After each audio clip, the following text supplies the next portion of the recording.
Stop whining. It's already sold. Those were the words that changed everything.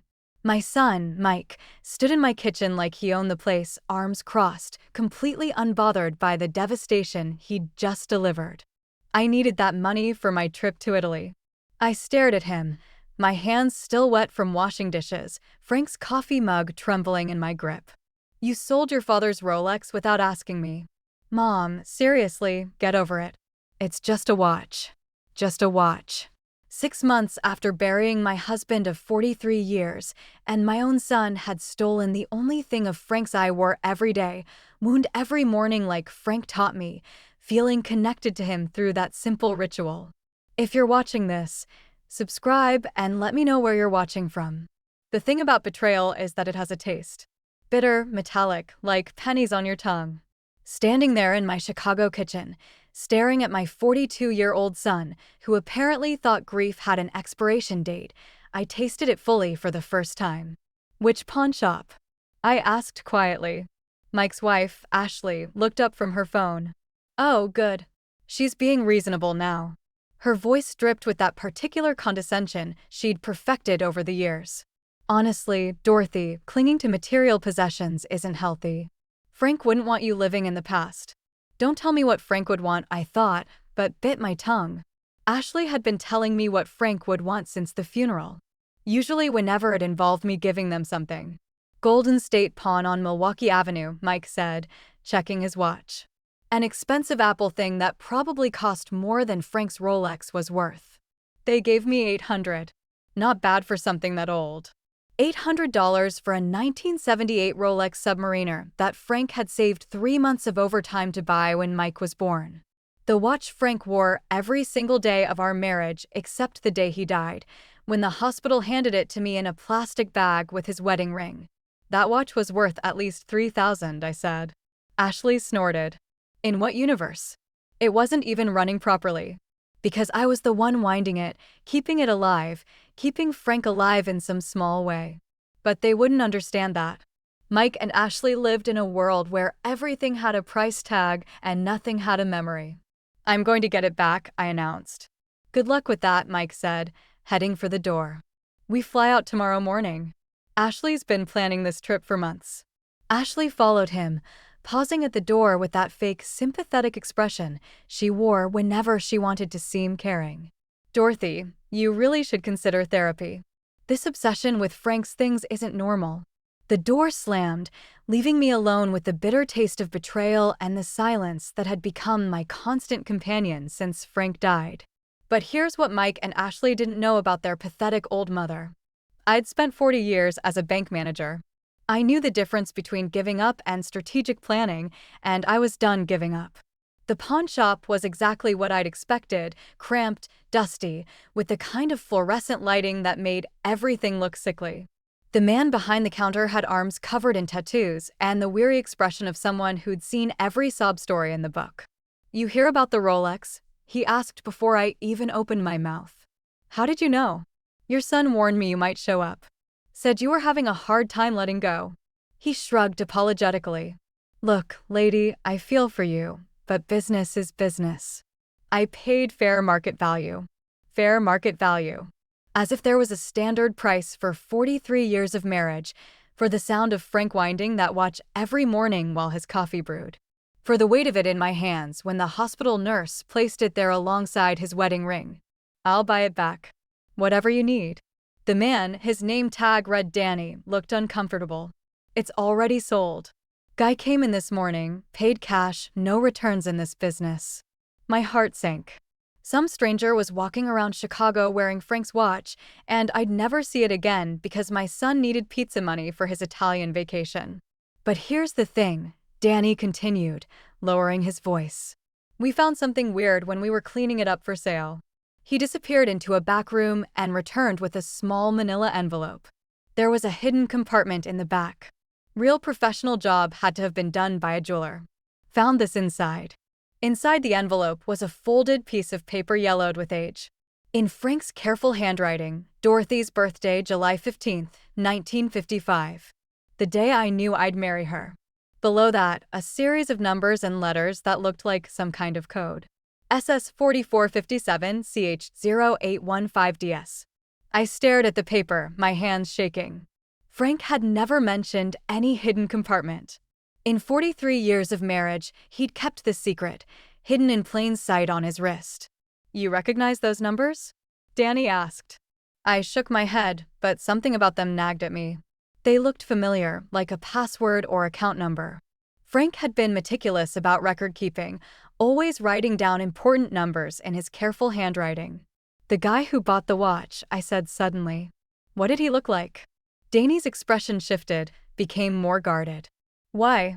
"Because my husband hid this for a reason, and I think whoever bought that watch might be in for a surprise." "Ma'am, I really can't. Please." I leaned forward, letting Danny see the grief that was still raw after 6 months. "That watch is all I have left of him. I'm not asking you to break any laws. I just want to know if the buyer seemed to know about the compartment." Danny was quiet for a long moment, studying my face. Finally, he sighed. He didn't say much, but when I mentioned we'd found something inside, he got real interested. Asked if we'd opened it. A chill ran down my spine. "Did he give you a name?" "Paid cash. No paperwork required for purchases." Danny paused. "But he did ask specifically about watches that had come in recently. Said he collected vintage Rolexes." Someone had been looking for Frank's watch specifically. But why? And how did they know about the hidden compartment? I thanked Danny and walked back to my car, the piece of paper burning in my purse like a secret I wasn't sure I wanted to uncover. Frank had hidden this for 47 years. Hidden it from me. What else had my husband been hiding? That night, I sat at Frank's desk in my bedroom, surrounded by 43 years of financial records. Frank had kept everything. Bank statements, tax returns, investment account statements, all filed away in his precise, methodical manner. The code from the watch stared up at me from the piece of paper, SS4457CH0815DS. I'd been through every account we owned, every investment, every safety deposit box. Nothing matched those numbers. Frank had been financially conservative. Savings account, checking account, a modest retirement fund. Nothing fancy, nothing hidden. Or so I'd thought. My phone rang, interrupting my search.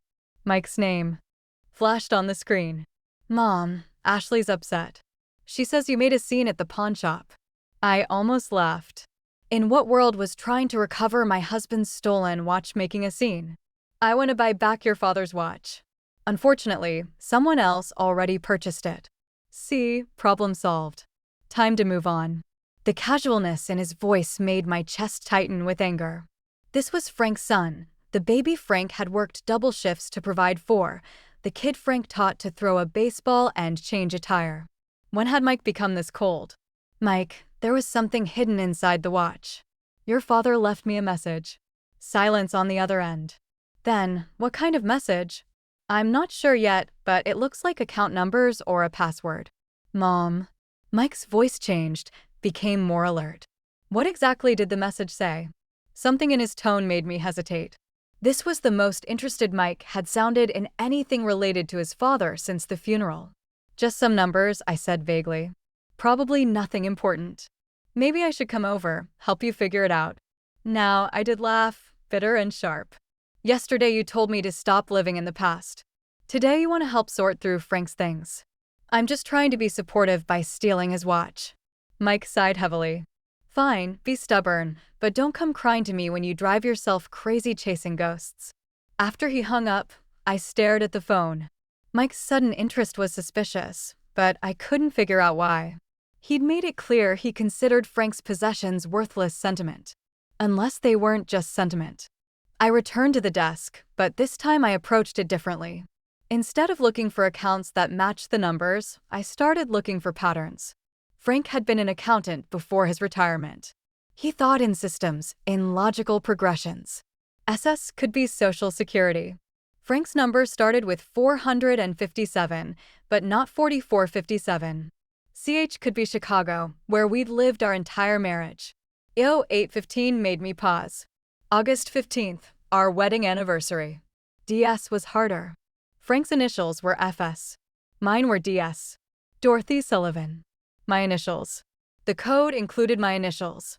I pulled out my laptop and started searching. Swiss bank accounts used codes like this.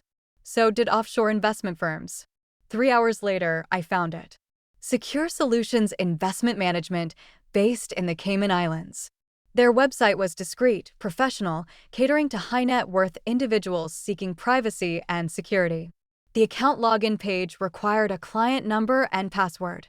With trembling fingers, I typed in SS4457CH0815DS in the client number field. Valid account number appeared on the screen. Now I needed the password. Something only I would know, something Frank knew I would figure out.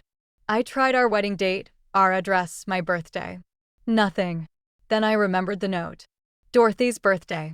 July 15th, 1955. The day I knew I'd marry her. Not my actual birthday. July 15th was the day we met. At a summer dance in Millennium Park, Frank always said he knew that night he'd marry me someday. I typed in 071555 and held my breath. Access granted. The screen that loaded next made me gasp. Current account balance $247,02967. Frank had hidden nearly $3 million from me for our entire marriage. I stared at the screen until the numbers burned themselves into my retinas. $2.8 million in an account I'd never known existed, in a bank I'd never heard of, hidden by a husband who'd spent 43 years convincing me we were living paycheck to paycheck. Every argument we'd had about money, every time I'd clipped coupons or bought generic groceries or patched Frank's work shirts instead of buying new ones, all of it while he had millions sitting in an offshore account. My first instinct was anger. Pure, white-hot rage at the deception, at the lies by omission, at 43 years of wondering if we'd have enough for retirement while Frank secretly stashed away a fortune. But then I clicked on the account history. The first deposit was made in 1982, 3 years after Mike was born. $5,000. The notation read, Initial Inheritance Investment, FS Inheritance. Frank had never mentioned any inheritance. I scrolled through years of deposits, all relatively small, 500 here, 1,000 there. Regular contributions that explained why Frank had been so careful with our household budget. He hadn't been hiding money from our income. He'd been systematically building something separate. The deposits continued steadily until 2008, then jumped dramatically. Instead of hundreds of dollars, Frank had been depositing $10,000 and $20,000 at a time. The notation on those larger deposits made my blood run cold. Real estate liquidation, Chicago properties. Frank had been buying and selling real estate without my knowledge. Properties I'd never seen, investments I'd never been consulted about, business dealings that had apparently made him wealthy. How do you live with someone for 43 years and not know they're conducting secret business transactions? I clicked on the account messages and found a folder labeled for Dorothy Emergency Access Only. Inside was a video file uploaded just 3 months before Frank died. I hesitated before clicking play. Whatever Frank had to say about this secret fortune, I wasn't sure I was ready to hear it. But I was alone in our bedroom at midnight. My son had stolen the only clue to this mystery, and I was apparently wealthy beyond my wildest dreams. Ready or not, I needed answers. Frank's face filled the screen, looking older and more tired than I remembered. He was sitting in his office at work, probably having recorded this during his lunch break. Dorothy, if you're watching this, I'm gone, and something's gone wrong. His voice was steady, but his eyes looked sad. I hoped you'd never need to access this account, that we'd grow old together, and I'd eventually tell you about it over dinner someday. He paused, rubbing his face with the same gesture he'd used whenever he was working through a difficult problem. The money isn't mine, sweetheart. It was my father's, hidden away before he died in 1981. He made me promise to keep it secret, to protect it, to only use it if our family was ever in real danger. Frank's father had died when Mike was 2. I remembered Frank being devastated, remembered the modest inheritance that had paid off our mortgage. Apparently, there had been much more to it. My father saw what the Depression did to families, how quickly stability could disappear. He wanted to make sure his grandchildren would always be protected, no matter what happened. Frank looked directly into the camera, and I felt like he was sitting right next to me. I've been investing the money carefully, conservatively. Every penny is documented. Every transaction is legal.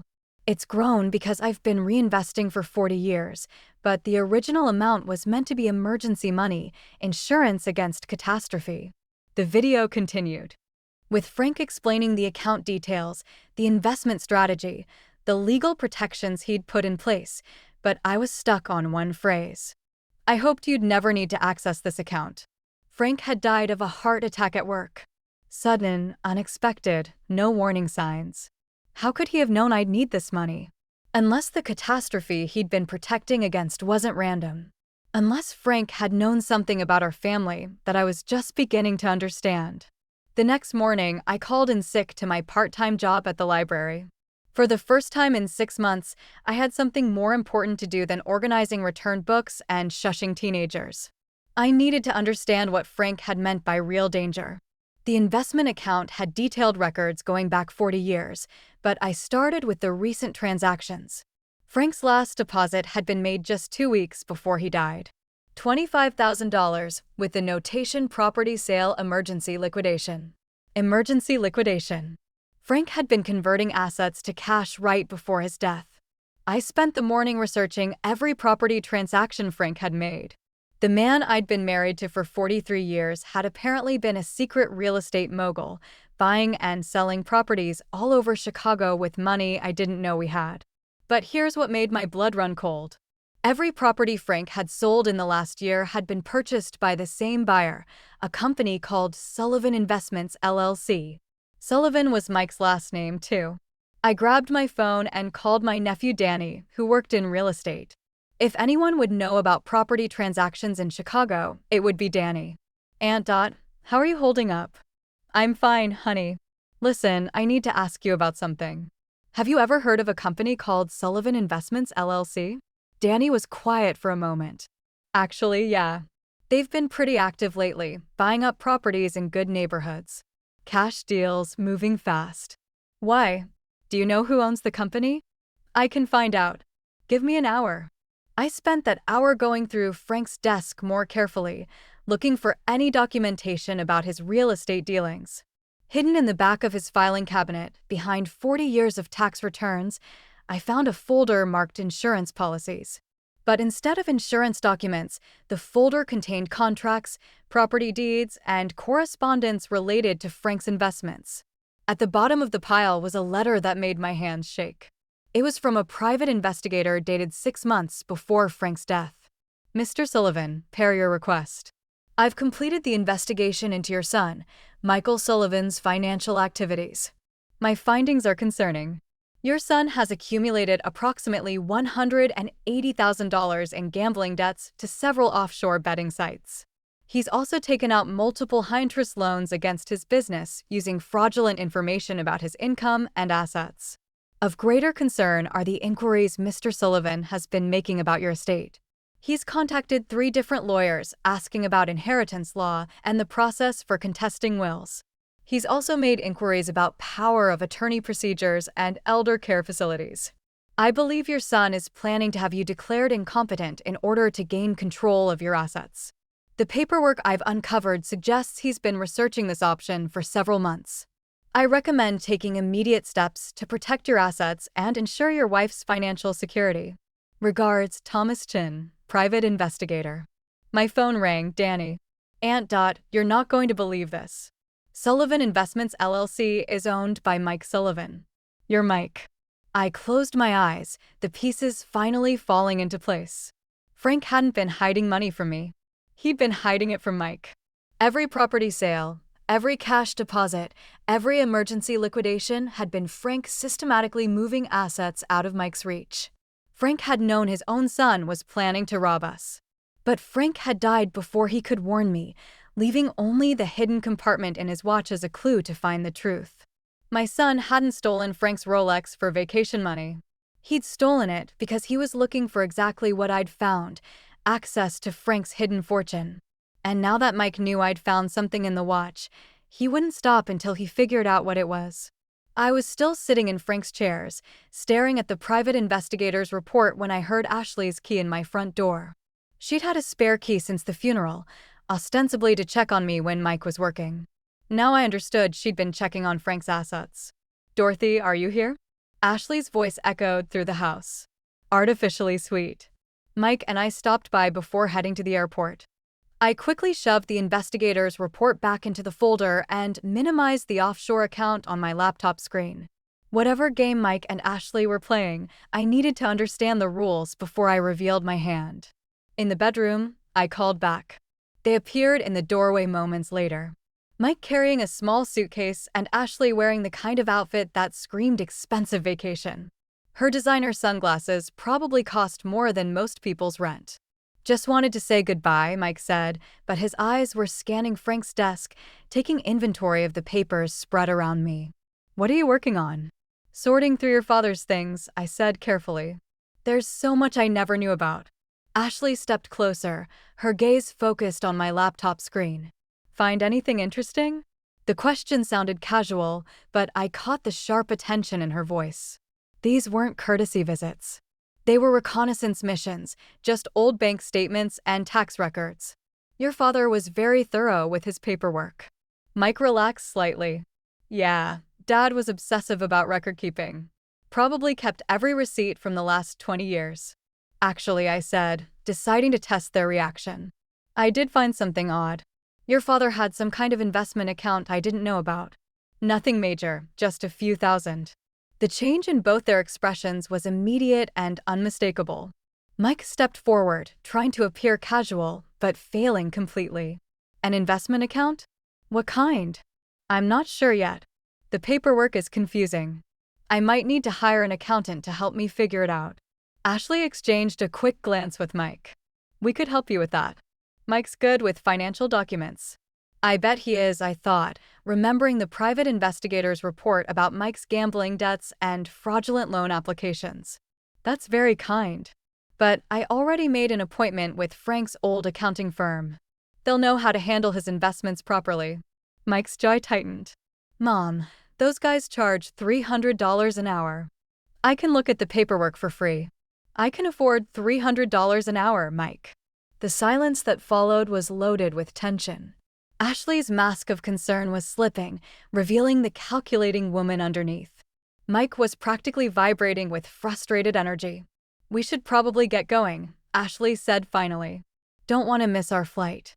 But Mike didn't move. "Mom, about the message you found in Dad's watch.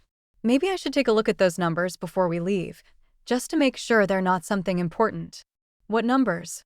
Ashley asked sharply. Mike shot her a warning look. "Mom found some kind of code in the watch. Probably nothing, but you never know."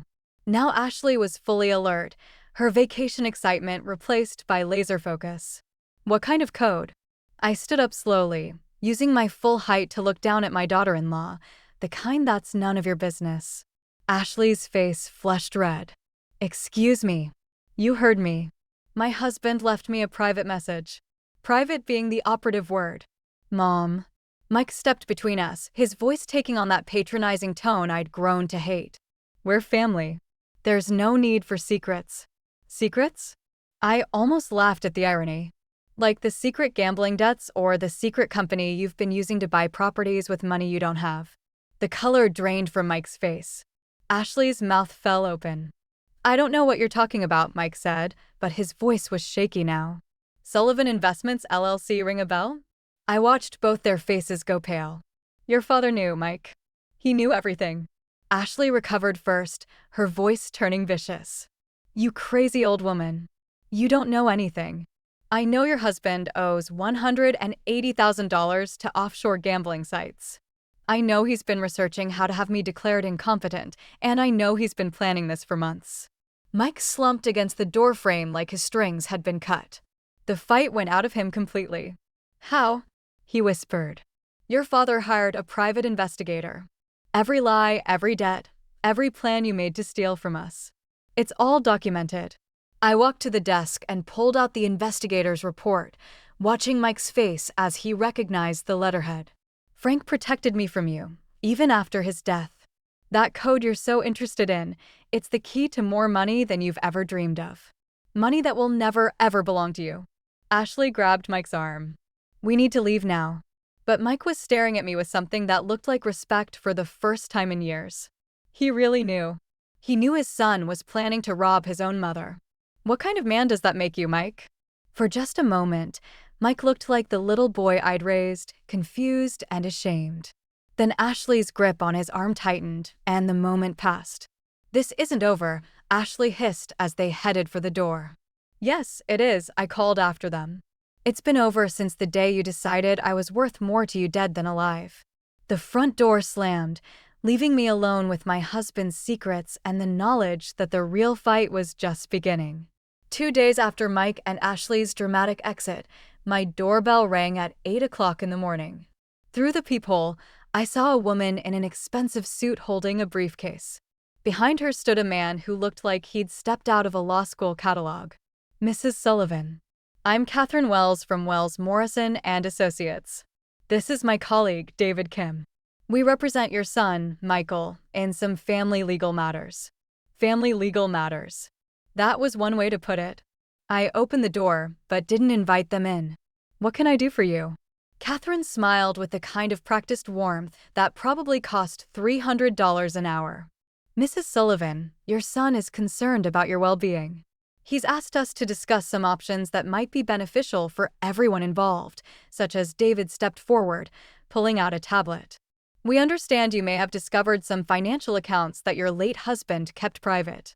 While we're sure he had good intentions, managing complex investments can be overwhelming, especially during the grieving process. Overwhelming. As if I hadn't spent 40 years managing our household finances down to the penny while Frank secretly played real estate mogul.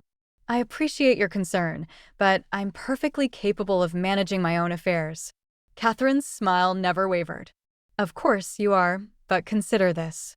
Your son could help shoulder that burden. We've drafted some documents that would give Michael power of attorney over your financial decisions. Just temporarily, until you've had time to properly grieve. There it was. Exactly what Frank's private investigator had warned about. Temporarily, I repeated. And who determines when my grieving period is over? David exchanged a glance with Catherine. That would be at your discretion. Naturally. Naturally. I stepped back toward my door. Gentlemen, I think we're done here. Mrs. Sullivan. Catherine's voice sharpened slightly. Your son is prepared to file a petition with the court regarding your mental competency. He's concerned about some erratic financial decisions you've been making. What erratic decisions? Accessing offshore accounts, conducting international financial transactions without professional guidance. To an outside observer, it might appear that you're not thinking clearly. The threat was crystal clear. Sign over power of attorney voluntarily, or they'd have me declared incompetent by force. You know what's interesting about threats? I asked, leaning against my doorframe. They only work if the person you're threatening doesn't have better lawyers than you do. Catherine's professional mask slipped slightly. I beg your pardon. I said you can tell my son that his plan won't work. Frank left me more than just money. He left me protection. I closed the door in their faces and immediately called the number I'd found in Frank's hidden files. Thomas Chin, the private investigator, answered on the second ring. Mr. Chin, this is Dorothy Sullivan, Frank Sullivan's widow. Mrs. Sullivan, I've been expecting your call. Frank told me you might need my services someday. He did. About 6 months ago, Frank asked me to prepare a comprehensive legal defense package in case anyone tried to challenge your competency or your right to his assets. Everything's ready to go. Frank had been 3 steps ahead, even in death. How ready, Mrs. Sullivan? By the time I'm done presenting evidence of your son's gambling debts, fraudulent loan applications, and attempts to manipulate elderly family members, he'll be lucky if he doesn't face criminal charges. For the first time in months, I smiled genuinely. Mr. Chen, I think it's time to make some phone calls. Thomas Chen's office was in a sleek downtown building that screamed expensive legal services. But as I sat across from him reviewing Frank's defense package, I realized my husband had been planning for this confrontation long before he died. Your husband was thorough, Thomas said, spreading documents across his mahogany desk. Bank records showing Mike's gambling losses, audio recordings of him discussing plans to have you declared incompetent, even photographs of him meeting with estate planning lawyers. Audio recordings? Thomas nodded grimly. Frank suspected Mike was planning something. So, he had your house wired for sound last year. Completely legal since it was his own property. I thought about all the conversations Mike and Ashley had had in my kitchen over the past 6 months. Every dismissive comment about my mental state, every calculation about Frank's assets, every cruel joke about putting me in a nursing home. Frank had heard it all. There's more, Thomas continued. Frank also discovered that Ashley has been systematically isolating you from family and friends. She's been telling people you're becoming senile, that you need supervision. The pieces clicked into place. Why my sister-in-law had stopped calling. Why neighbors seemed awkward when they saw me. Why my book club friends had been treating me like I was fragile. Ashley had been conducting a whisper campaign, preparing the groundwork for Mike's legal challenge. How extensive is the evidence? Extensive enough to destroy any competency challenge and probably land them both in jail for elder abuse and attempted fraud. Thomas pulled out a thick folder. But there's something else. Frank left specific instructions about what to do if you ever needed to access the offshore account. He handed me a sealed envelope with my name written in Frank's careful handwriting. Inside was a letter dated just 1 week before Frank's death. My dearest Dorothy, if you're reading this, then Mike has shown his true colors, and you've discovered the account I've been building for 40 years. I'm sorry I couldn't tell you about it while I was alive, but I needed to protect it from Mike until the time was right. The money isn't just an inheritance. It's justice. Every penny came from investments I made using information Mike thought he was hiding from us. When he started his real estate company, he would brag about his inside deals and guaranteed investments. What he didn't know was that I was listening and investing in the same opportunities with money he didn't know existed. Mike unknowingly funded his own downfall. Every property he flipped, I bought 3 more in the same area. Every stock tip he mentioned, I invested in with money from our original inheritance. The offshore account exists because I used Mike's own greed against him. Now it's your turn to use his greed against him. Thomas has instructions to make the account transfers immediately. By the time you read this letter, you'll have financial independence Mike can never touch, but more importantly, you'll have the power to choose how this ends. You can forgive him, take care of him despite his betrayal, and hope he learns to be a better man, or you can let him face the consequences of trying to steal from his own mother. The choice is yours, my love. It always has been forever yours, Frank. I set the letter down with shaking hands. Frank hadn't just protected me from Mike. He'd orchestrated Mike's downfall using Mike's own schemes against him. Mrs. Sullivan. Thomas was watching me carefully. Are you ready to proceed? I thought about Mike as a little boy, excited about his first day of school. Then I thought about him standing in my kitchen 2 days ago, calling me a crazy old woman while his wife threatened me. Some bridges once burned can't be rebuilt. Mr. Chin, I want you to file every piece of evidence we have with the appropriate authorities, and I want you to do it today. The next morning brought chaos to my quiet Chicago neighborhood. I was sipping coffee and reading the newspaper when 3 black SUVs pulled up to Mike and Ashley's house across the street. Men in FBI windbreakers started carrying boxes out of their front door. My phone rang immediately. Mom.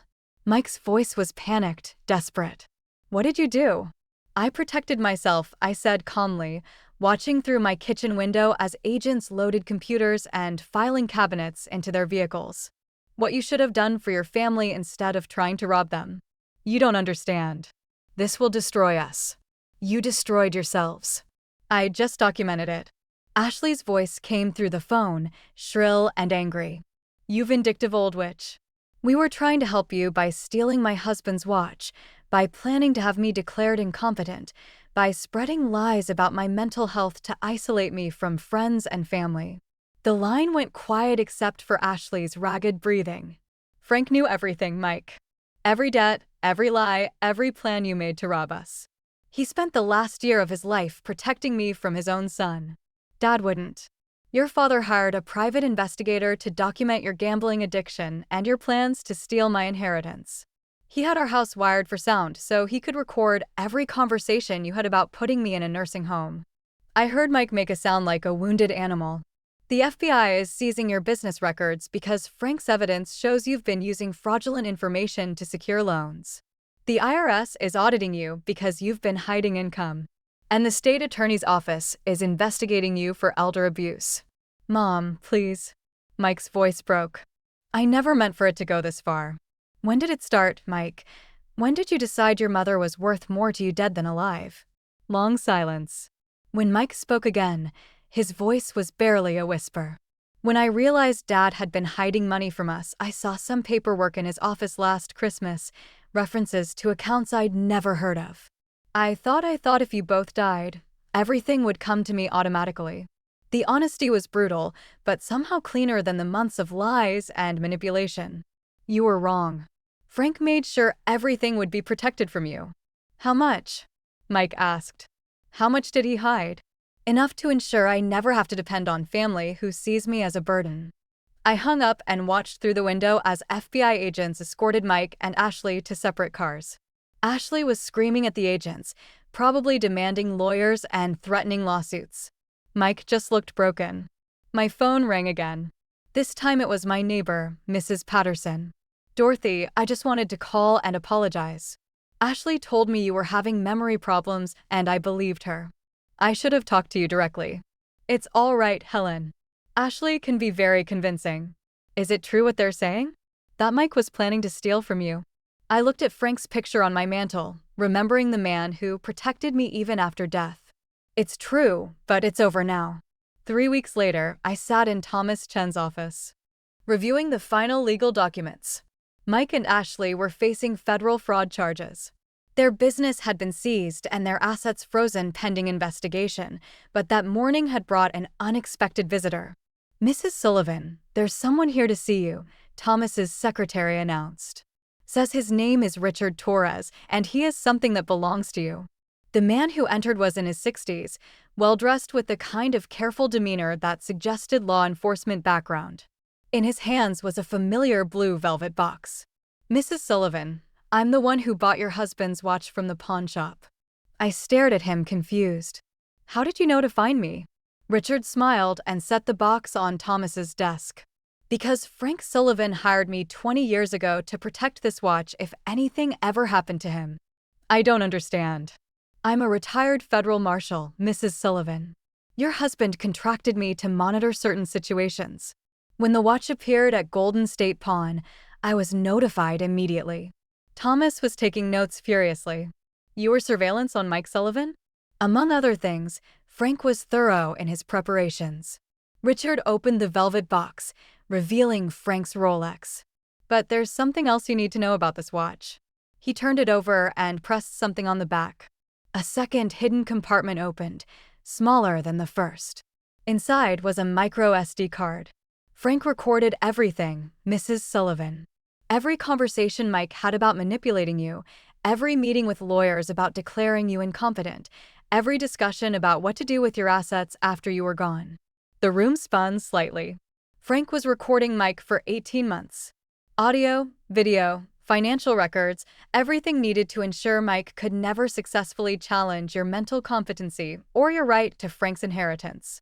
Richard inserted the SD card into Thomas's computer. The screen filled with folder after folder of evidence. Audio recordings, video files, financial documents, even photographs of Mike meeting with lawyers and gamblers. Your husband loved you enough to spend the last 2 years of his life building an unbreakable legal defense against his own son. I thought about Frank's final months. How stressed he'd seemed. How many work meetings he'd had in the evenings. He hadn't been hiding from me. He'd been protecting me. There's one more thing, Richard said quietly. Frank left specific instructions about what to do if Mike ever tried to have you declared incompetent. He pulled out a sealed envelope marked, Final Instructions, Dorothy's Protection Plan. Inside was a document that made my breath catch.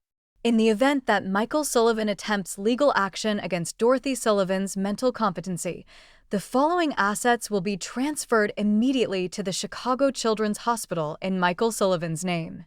All property owned by Sullivan Investments LLC. All gambling debts and outstanding loans. All legal fees and court costs associated with elder abuse charges. Michael Sullivan will be personally responsible for all debts and legal consequences while receiving no benefit from any inheritance or asset transfer. Frank had arranged for Mike to inherit his own destruction. "Your husband was a brilliant man," Thomas said admiringly. "He turned Mike's greed into a legal trap." Frank knew Mike would never stop trying to get the money, Richard explained. "So he made sure that any attempt to steal from you would result in Mike losing everything he already had." I picked up Frank's watch, feeling its familiar weight in my hands. For 43 years, I'd thought I was married to a simple accountant who worried about money and saved every penny. Instead, I'd been married to a master strategist who'd spent 2 years orchestrating the most elaborate protection plan in legal history. "Mrs. Sullivan," Richard said gently, "your husband asked me to give you a final message if this day ever came." He handed me one last envelope, this one unsealed. Inside, in Frank's handwriting, "Dorothy, you were always stronger than you knew. I just made sure you'd have the tools to prove it. Love always, Frank." 6 months later, I stood in the lobby of the Chicago Children's Hospital, watching workers install a brass plaque that read the Frank Sullivan Memorial Wing. Franks funded by Dorothy Sullivan had been more than enough to secure my future and fund the hospital expansion he'd always dreamed about.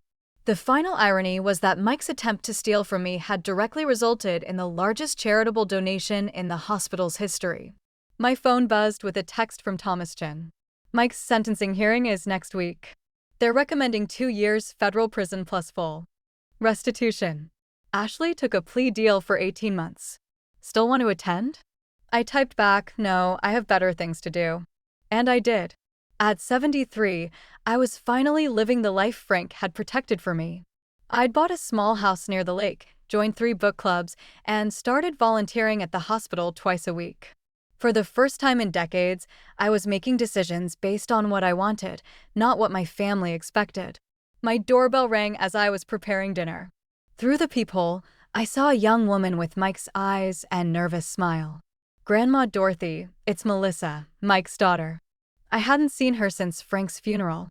When she was finishing college and starting her first job, Ashley had made sure to cut me off from the grandchildren along with everyone else. I opened the door. "Melissa, what a surprise. I know I should have called first." She was twisting her hands nervously. "I heard about Dad and Ashley, about what they did to you. I wanted to apologize." "You have nothing to apologize for." "I do, though. I knew something was wrong. Dad kept asking weird questions about Grandpa Frank's finances, and Ashley was always making comments about your memory. I should have said something." I studied my granddaughter's face, seeing Frank's honesty there along with Mike's features. "Come in, sweetheart. Let's talk." Over dinner, Melissa told me about her new job teaching elementary school, her engagement to a young doctor, and her guilt about her father's crimes. "I keep thinking I should visit him in prison," she said. "But I'm so angry about what he did to you." "Anger is normal, but Mike is still your father. How can you not hate him?" I thought about Frank's letter, about the choice he'd given me between forgiveness and justice. Because hate would mean he still had power over me. "I choose peace instead." Melissa's eyes filled with tears. "I missed you so much. Ashley told everyone you were getting confused, that you didn't want to see us anymore. I never stopped wanting to see you, and I never will." As Melissa helped me clear the dishes, she paused at Frank's photo on the mantel. "I always wondered why Grandpa Frank wore that watch every single day. He must have really loved it." I smiled, thinking about the 2 hidden compartments, the offshore account, the elaborate protection plan that had saved my life. He loved what it protected. That night, after Melissa left with promises to visit every week, I sat on my back porch watching the sunset over Lake Michigan. Frank's watch was on my wrist, keeping perfect time. He'd been gone 8 months, but somehow he was still taking care of me. The greatest love stories aren't about passion or romance. They're about protection. About someone loving you enough to fight battles you don't even know you're facing. Frank had spent 2 years preparing for a war I never saw coming, ensuring that his death wouldn't leave me defenseless against his own son's greed. Some people spend their whole lives looking for that kind of love. I was lucky enough to wear it on my wrist for 43 years. Thanks for listening. Don't forget to subscribe and feel free to share your story in the comments. Your voice matters.